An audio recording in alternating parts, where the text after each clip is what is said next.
Afternoon, guys. It's Apocalypse here. Gonna give the old tried and true a cleaning. So it's been a while. Got crazy with obviously holidays, family, things like that. So I'm gonna just do a basic entry level, nothing too fancy field strip and cleaning of the AR15 platform. So stay tuned. We'll get through it.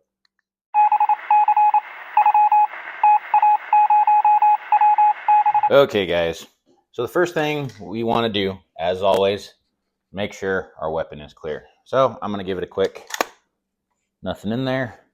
Try to show you guys, nothing in there. All clear to go. You want to make sure the weapon is charged because you want this hammer in here to be in the down position. Makes things a little easier.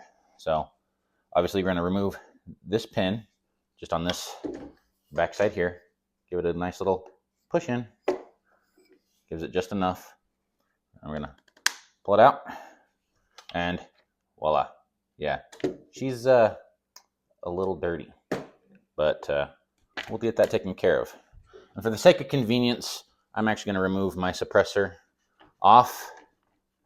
Gets it out of the way, so that way I don't have to worry about anything with that. The other thing I'm going to do is I'm going to remove this button here. Again, just a little press on the back side.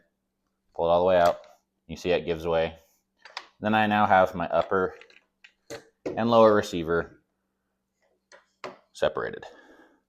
What I choose to do here, again, because I just happen to have a Vickers tactical sling, I just unbuckle it, and I'm going to save the lower for later. Give myself a swig of coffee. Okay, now is the part where you can remove the bolt from the upper receiver. So as I was saying, guys, we're going to remove the bolt carrier group just by pulling on the charging handle here. Yep, all slides right out, just like that. There's a little notch right here. You'll see that same kind of little butterfly wing notch on the inside of the upper. You just slide this straight down, comes right out, just like so. And for convenience sake, we're going to start with the bolt carrier group to clean first. So as I said, we'll start with those. I just want to make sure I'm not getting too much nitty-gritty all over the place. Again, with this, what I like to use, again, just me, nylon brush. I like to use some Q-tips. I'm going to have to grab some more in a minute, actually. Need to use these ones up. There we go. Q-tips. I use just a CLP, guys. I really don't use much of like an actual cleaner. I don't know. Maybe it's brain damage from the Army. I couldn't tell you for sure, but that's just what I do. So first thing I do, again, just to kind of give everything a nice little wipe down. It's going to get dirty. Yeah, this is the dirtiest I've had it in a while. I'm normally better at being paranoid and keeping my things uber clean, but life has really kind of hit home. So to take this apart, what I like to use is just, again, because I have no fingernails, just a little like a jeweler's tool set. I do have if I stab myself with it, a dental pick. You can find these, Walgreens. I think they're like maybe $5 to $8, something along those lines. But I like to use just a little, something, even a pen, just to kind of lift this right here. This here is your firing pin retention pin. I know, a little redundant, pin twice, but that's what that is. First part of taking it apart, again, I just give it a nice little wipe down. Another thing that's helpful too is if you want to use paper towels. It's not bad if you do, it's not bad if you don't. And then, as you just saw, lift that up, and there is your firing pin. The firing pin itself, yes, again, this one's dirty. Should be for the most part. Kind of a silver color. I think that most of them are nickel. I think you might find a couple of them that are going to actually be like a chrome lined or something along those lines. You can get some that are kind of like a goldish or a bronze color, and that usually means that they are titanium nitride coated. It's actually a friction reduction coating over top of metal, and just because, again, the titanium nitride color just naturally is more of that burnt bronze or kind of gold color. And I like to give just a little bit of lube on all my stuff, guys. Again, this isn't anything fancy. This is just some hoppies that I put into my frog lube bottle. You know, again, using what I got, reusing things. Again, I don't have a designated like cleaner that I go to. I use CLP, which stands for Clean, Lubricate, Protect. I don't know, guys. It's up to you. If you want to completely clean everything off, get rid of all the carbon fouling, go for it. There's nothing wrong with that. Okay. Again, I'm just using what I have, and what I have is just kind of the basics. None of this came from an actual, like, I mean, this one came from the military for sure, but the brushes, these here, the extra snakes, Q-tips, guys, I built it all on my own. I ended up just really putting in a lot of effort to what does work, what doesn't work for me overall. I know there's a lot of people that prefer, you know, these old school cleaning rods in here somewhere. Maybe I don't have them in there. Anyway, a lot of people do prefer like old school cleaning rods, like these here. You just have a couple sections, you line them up, screw them in, clean everything through the barrel. I personally like bore snakes. I don't have any kind of like actual like bore cameras or anything else like that, so I can't really see the nitty gritty through the barrel, but the bore snake does fine for me, again, with what I do. And I haven't noticed any lack of accuracy after I clean it with said particular bore snake. Here we go, I found it. As I make a mess. Old school military M16 cleaning rod. It's a little thinner than obviously this one here that I have. You can see the difference there. But again, personal preferences, guys. If it's super dirty, which I'm probably assuming this one is, I will actually use the rods versus the bore snake. I'll just probably finish up with the bore snake. Give your charging handle a good wipe down too. If you haven't been able to tell, I'm about as mentally organized as a guppy. So we're just kind of, I mean, I'm just cleaning and ranting more than anything else to the camera. But again, wiping all the carbon down. This right here is where I start getting into really cleaning into the tight spaces, because I can't fit my finger through here. I got ape. I can get it like that, but I got kind of ape hands. Just give that a little, and just a quick spritz. Run that down and through.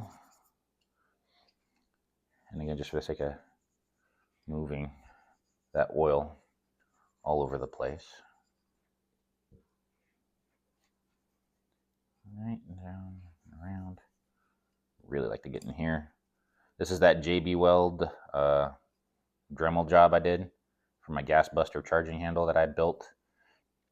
I mean, again, 85 bucks, 90 bucks. You can find some through any reputable, you know, firearm manufacturing company, firearm accessories company. I'm cheap. So again, what I did, I just took the JB Weld and I pressed it up against the top of the receiver right here. After really cleaning and oiling this, pressed it just a little bit into it and then backed it off slightly. Used a Q-tip to block the charging handle from right about there up against here with the latch. Just like so. Just kind of boop. So it doesn't sit all the way in, and let it dry. But that's that, and it does, as you can see, get really dirty around there. Just give it another quick wipe down. Get that out of the way. If it ends up being a little too grimy, that's what the brushes are for. I don't really use a lot of brass or copper brushes on the internal parts here. It's not naturally necessary from what I've seen, even with everything being all kind of caked up on there. If I need something more, I'm going to be a little more fine-tuned. and I'm going to use the dental tool, just kind of get that carbon to break off. And then again, back to brushing it away and wiping it down. Okay, that's all this is just a big wipe and call it good. So here you have this is your bolt, this is your bolt carrier, this is the bolt retention pin. So a lot of them have a hole through them, so that way the firing pin can obviously travel back and forth through it. So it sits here, hammers in. What you want to do is you want to turn this about 90 degrees to where the long side is actually parallel with the bolt carrier. We're going to flip it upside down, and she just falls right out. And then we'll pull the bolt from the bolt carrier. Again, another little wipe down here on the bolt retention pin. Just kind of clean her up. It does have a couple of grooves up on the inside here. I like to give those a little bit of a brushing. Really kind of cleans it up. And trust me guys, if your hands aren't looking kind of like this, you ain't cleaning good enough. Or you just haven't shot enough. Which again, do with what you can. Throw that trash pile there. Again, I'm not forcing anything through any of these holes, especially with the Q-tips. Q-tips are known to break. I'm just giving a little force, a little twist, and it's coming right through. Clean that up a little bit. Just push it all the way through the rest of the way. Here we go. Just like that. Okay, that's clean. That's clean. Firing pin was clean. So again, this one here, give it a big wipe down. Really clean it up good. I'm actually going to probably spray the whole thing down. Again, part of CLP is the L, or the C part, which is literally cleaner.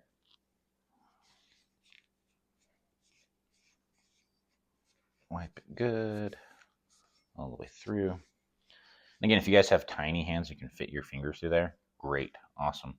It does get dirty, especially because I'm running a full open gas block on my AR, and then jerry rigging that. So I'm going to run more Q-tips right in on the inside here. Yeah, they're coming back pretty dirty. Do as best as I can. Get them cleaned up. Right in through here.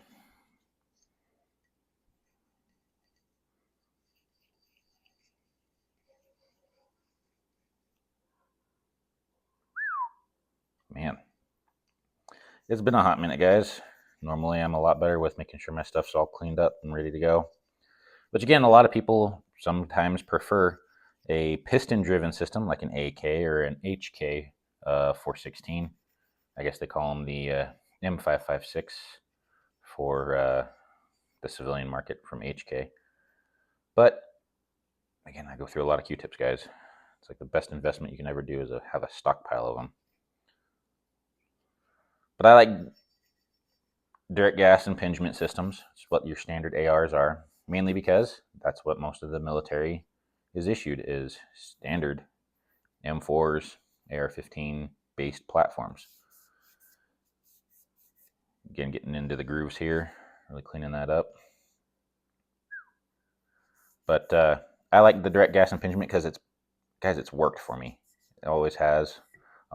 Yeah, they like to run a little bit wet. They do get a little dirtier inside of the carrier group in the upper versus on the piston itself. But between the AR and the AK, I mean, if we were in a, I don't know, G20 country, I'd probably run an AK platform versus an AR-15 because that's what my countrymen, my standing military guys, would be using. So I'd want something that if I have to, I can find, again, in the apocalypse, when the world comes to an end, or society as we know it comes to an end technically, I should be able to find all the things I need. Because I'm in a NATO country, i.e. the United States, I'm going to run a NATO style firearm. Again, this here is actually, you have a gas tube that runs through the top of your receiver. I don't know if you can see it or not through that camera, but it goes from the gas block here all the way through and actually is right there. This tube sits over top of that, just right over top of that, and that's where the gas is technically come flying in to the upper receiver. And there's a lot of gases. It just tends to happen that way. And you don't, again, want to shove anything hard down into this. This isn't technically necessary, but it's just something that I like to do. I like to kind of just tighten up the Q-tips, give them a little rub through, make sure it's good to go. If I can, just kind of break that up a little bit with the dental tool. Again, not much needed for that. So again, inside of here where the bolt actually sits, I like to run a Q-tip inside of that. Just again, really get down into it. And I'm actually running it, if you could see, all the way through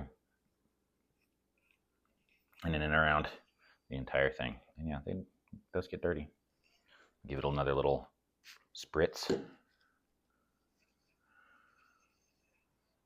Ooh, look at that. Black carbon buildup. And that's the one thing too, guys. I see a lot of people, they say, oh, you need to break out the copper and all this other stuff. Guys, I really don't see much copper in a lot of this stuff other than maybe around the barrel or in down the barrel. Even around the chamber, I hardly ever notice any copper buildup overall. And I run a lot of full metal jacket through this kind of stuff. I don't do lead ammo. I mean, it's all lead ammo, but I don't do like a hard lead, or I don't cast my own bullets or anything else like that. So there's a little lip right on the inside of there, right about there, as you can see. That's one that I want to make sure I really scrape around in and get that carbon buildup up off of there. It's again where this dental tool, probably one of the best things I've ever invested in was a dental tool. Not only can I clean my guns fairly well, but I can try to clean my teeth, I guess. Who knows? We'll see what the apocalypse has for us. Whether it's a collapse of society or just without rule of law. Who knows? Maybe the machines take over and we have Judgment Day. But again, I'm not really forcing anything into anywhere because I don't want to break my Q-tips. I'm going to get right inside that groove right there. That's where that's at. I don't worry about the screws. If you can't see, they're pinned in place, retaining everything. I've never had any problems or any issues with that, even when it does jam or whatever the case is and you have to do a malfunctions drill to clear that out. But again, get on the inside of there too. And that's again why I like Q-tips, guys. Like I mean, look at that. It's all nice and black. I can bend it a little, really kind of dive into it. Again, I give just enough to, completely missed, break up the carbon buildup. All the way around. Working the Q-tip back and forth. Look at that.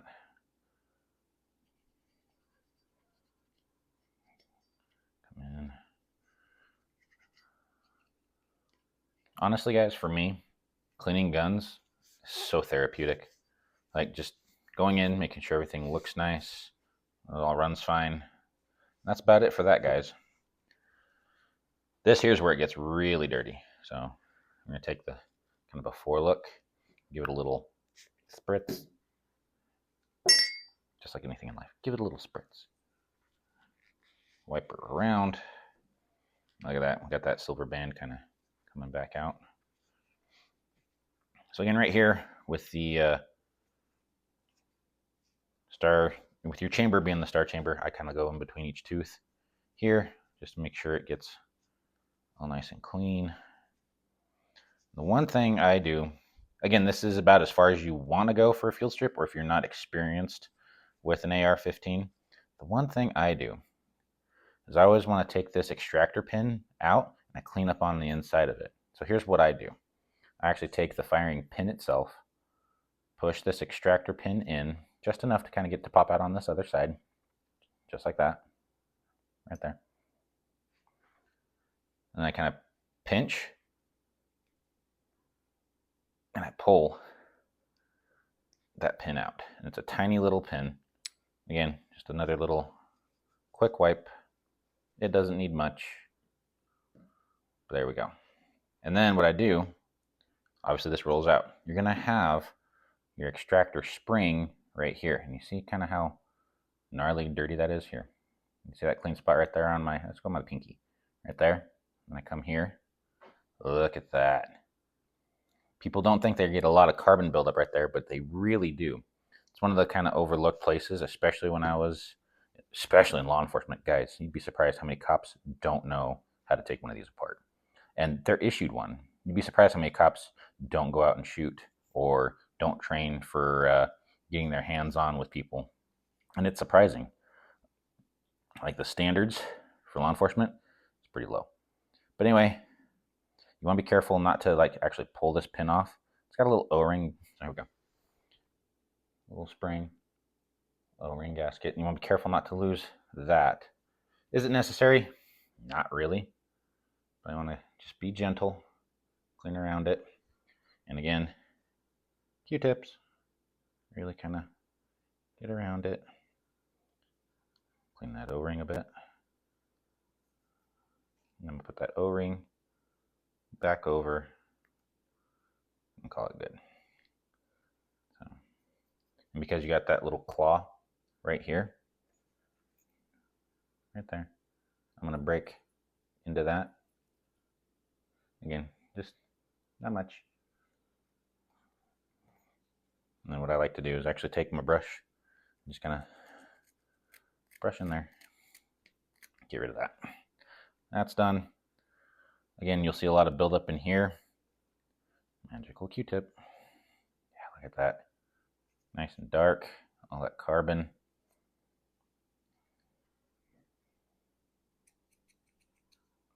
Yeah, really get into there. So what I do here again too, I'm not forcing anything, guys. Never ever force something in this. I'm gonna give a little spritz down the tube there. I'm gonna let it run through, and you'll see it kind of pop out here and here. Okay, again, just enough to just kind of give a little twist. Again, not forcing anything.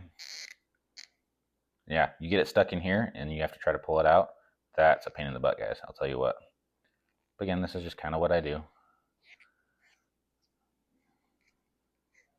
Look at that. Getting all that up in here, broken out. Coming through the side there.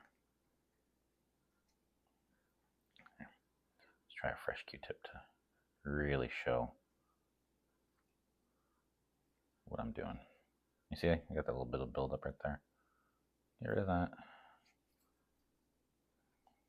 I want to make sure I'm kind of cleaning up at the very tip. You'll see the Q-tip come out right there.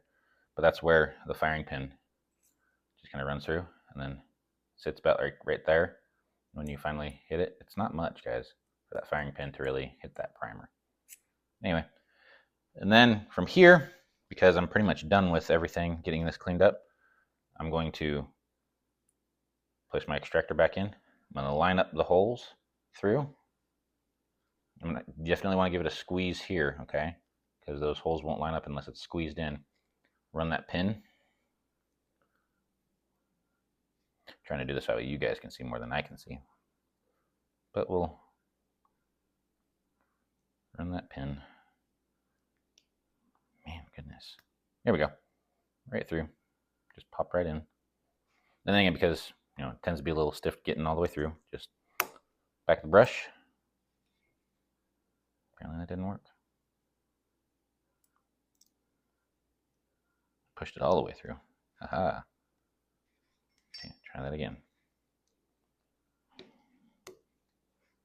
There we go. Yeah, wow, it literally pushed itself all the way through. Anyway, just make sure it's kind of flush on either side. That is your bolt. Then what I do, just to keep it all put back together, so I don't have to worry about missing this. This one goes missing all the time. So from here, if you have your bolt set like this, you're going to fling your brass into the side of the upper receiver, especially if you have just a right-handed firearm, which most of them are. Your ejector window on your upper receiver is over on this side. So you want to make sure that this little tooth extractor is up and to the right over here. And you'll look through here, you'll actually see that's where you want that to line up with this open chamber here, the open hole. push that in, give it a little pull out, because then you're going to line up all of your holes there. You're going to put your bolt retention pin, again, not this way, because when you go this way, it fits right in. And what you're going to do is you put it in, you'll turn it, and then you'll turn it to where that hole is all the way through, so the firing pin can then run all the way through it. So we're going to go here, slides right in, going to give it that 90-degree twist, pull it straight out, and then this here is where I'm going to put the firing pin inside. Make sure it's all the way down. You'll see a lip right here from the firing pin, this lip here. This pin, through this side here, this pin actually sits right here, so it doesn't fly out. You'd be surprised how many times in the Army I had privates having it like this, and then they'd break their firing pins. It's terrible. But straighten it all out, run the firing pin through, make sure it's seated all the way down with the bolt pulled out. If it's all the way up like here, it makes it a little tight. You can't really get that to seat down. You'll see right here. You see how it drops down just a little bit more? Just gives you that room to move. And always make sure the pin side is in this hole, not in that one, because you'll have it poke out and you'll break things. So put the pin back in here. I'm all lubed up and I can't actually get it. Give it a little, make sure it lines right up. Takes a little finagling, guys, just because it's a little bit.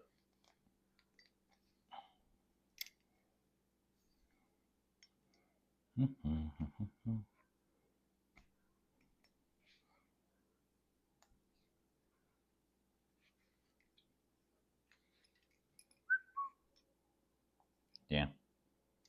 Trying to get this to go straight across, because you can kind of see I've got a little bit of movement there. So just trying to get it to, there we go. Work it straight across. So like I said, there's just a little wall here and a little wall here. I'm trying to get that pin to really sit and go straight across. Tends to be a little difficult, especially when you have, like I said, orangutan hands like I've got. You know, leave that there for now. Leave that there for now, and then I'll kind of wipe my hands up a bit. I'm gonna go to the upper receiver. So I had just got done cleaning my Mark 12, and lo and behold, it didn't record. So we're gonna clean my 11.5. I'm gonna go through with you guys just how to kind of finish things up and go from there. So guys, again, you went through the bolt and the bolt carrier group. Obviously with this one, we're gonna skip that for now because y'all saw exactly how to clean a bolt and bolt carrier group from the Mark 12. So the idea behind cleaning this upper receiver is you really want to kind of delve into where you have that metal on metal contact and where any open carbon is going to be. So along the wall here, right up in there, and we're going to kind of work our way, you know, on the inside here, around the inner walls of the upper receiver. Again, it's not too complicated, pretty simple. Give it a good little wipe down. You really want to get into this little groove right in there, right there. Because that right there is actually going to be where your bolt rotates into when it's in the closed position. So give that a good wipe down, give that a good cleaning, all the way down, all the way through. Again, Q-tips, guys, honestly, my best friend when it comes to cleaning. So I'm going to work all the way up into here, work around on that, where the charging handle flies around.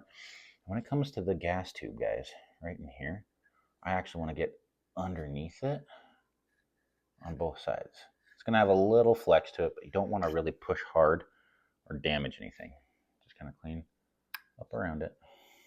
Clean it itself, you know, off the top, and go from there. The other thing you want to try to get into right here is that little star cluster right there, a little star chamber. So we're gonna take a Q-tip, we're gonna kind of work our way in and out of it as best we can, just to really get into the insides of it. As you can see, kind of right there. A little harder to do. One thing that will help actually is if you take your Q-tips, give them a little bend. You can reach kind of from the ejector window in and around and through it. Now if you have an actual chamber brush like I do here, you can reach in. Again, not too much force, guys, just enough to get in there. And then because I've got the T-handle that doesn't move, I just give it a couple twists all the way around. Again, I'm not like cleaning anything. I'm actually just breaking up whatever carbon is in there. And again, I'm going to twist as I pull out as well. Just kind of give it that breakup. And again, get those Q-tips back in there just to kind of clean it all out. Okay. And what I like to do, again, most people, you can use brushes, you can use whatever you need to. Guys, I don't have like an actual like bore snake. Let's try to. I don't have a bore snake to really see the inside of there. So I'm going to use my eyeball as best as I can. And yeah, it's dirty. It's got gunk in it. But again, I don't see anything in regards to like some excessive carbon buildup or excessive copper residue in there. So what I'm going to do, guys, is I run a bore snake. So I actually use the Hoppe's 223 bore snake, M16 bore snake, and it has these little, let's see if I can get the camera to focus. It has these little copper brush things on it. Is it the greatest? No. If it was really dirty, I'd probably run an actual like copper brush like this with a rod, and I'd go, no. I like to make sure that I run from here and then with the travel of the barrel. I don't go back and forth, depending on, again, how dirty it is.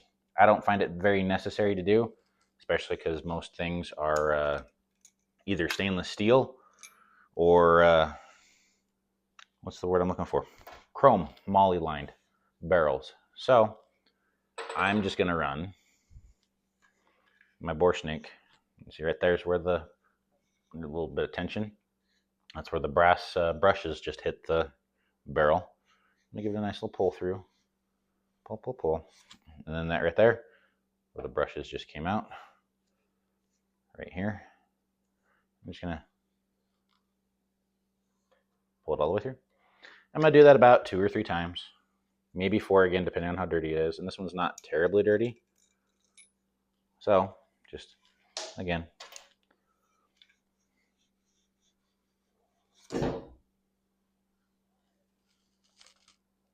not too much, just enough to take care of it. I'm gonna check my barrel again. Again, it looks clear. It's gonna be hard for you guys to see, but yeah, again, no obstructions, no grime or anything else like that. So that's gonna be it in regards to the upper receiver. So while I'm here, at least for the sake of cleaning a gun rather than the video, I'm gonna wipe everything down again. I'm going to clean up the bolt carrier group and the charging handle here, as you see.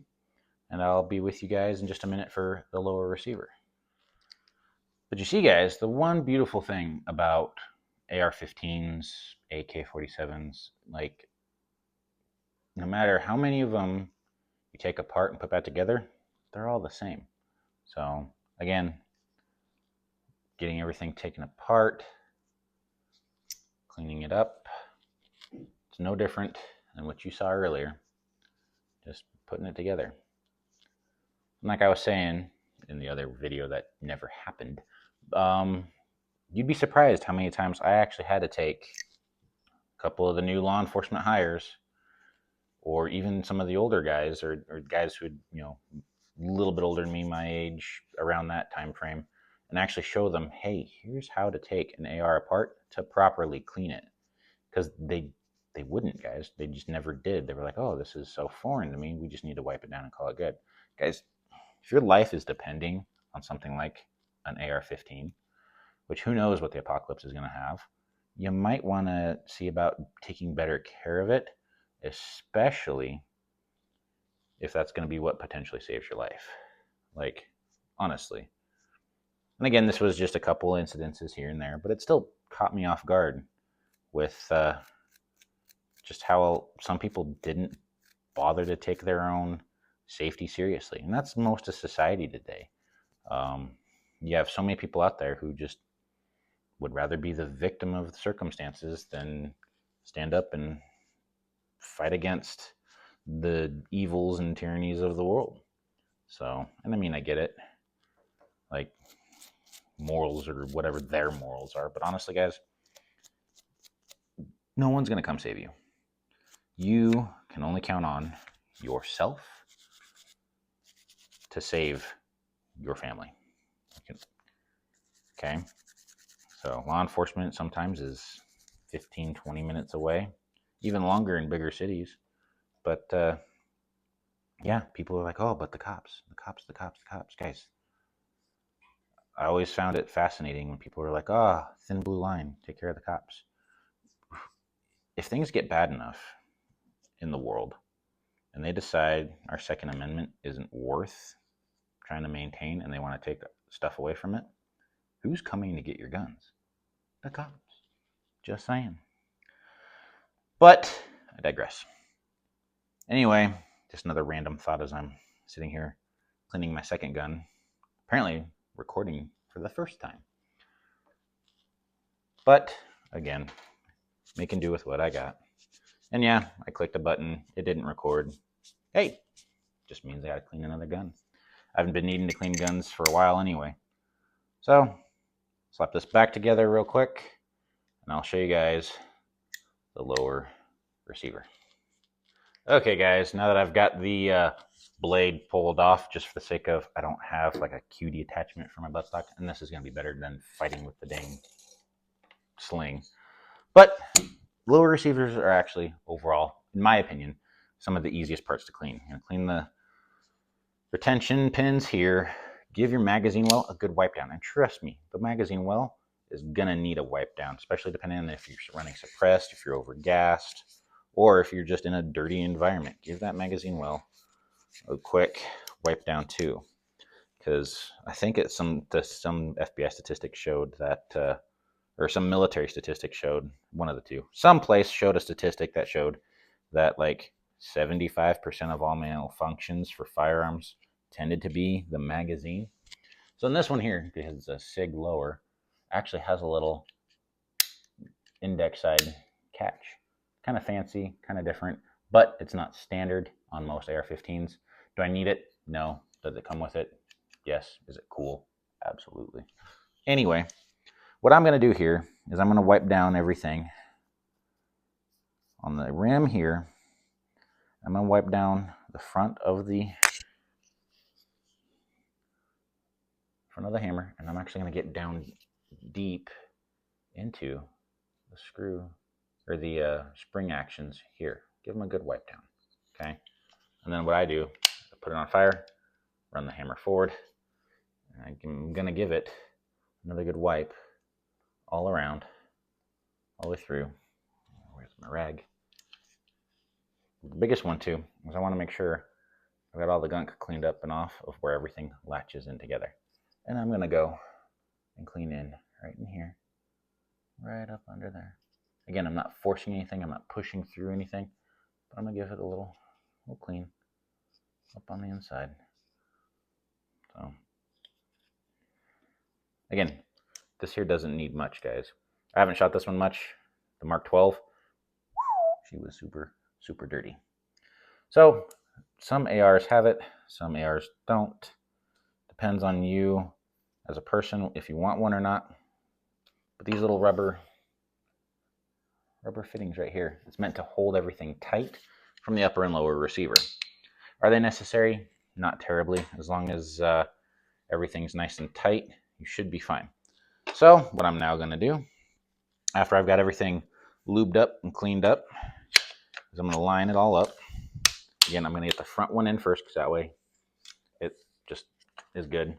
Now again, because this one has that little rubber kind of gasket right here, I'm actually gonna need to put some good pressure down on it to actually get the pin to run through. There we go. My goodness. Yeah, that one is uber tight. There we go. Again, am I damaging anything with the, putting pressure on this? No, not at all. Again, now I'm not smashing it. That is your basic AR takedown and cleaning. Sorry it wasn't off the Mark 12. My Mark 12 was super dirty. Could show it a little better. Obviously, black on black hides the carbon a bit better. The peanut butter on black really showed it. But other than that, again, just like you take care of your body, take care of your firearms, take care of yourself, take care of the house, your cars. You want to have things ready to go at a moment's notice. Heaven forbid something actually happens. So that's a basic AR cleaning. That's a basic bolt carrier group field strip. So if you guys like the content, again, hit like, subscribe. I'm just going through the basics again, guys. I'm just a blue collar dad making it work, and the world is not getting any better. So take care of yourselves, train hard, stay fit or get fit if you need to, and I'll see you guys in the next one. Out.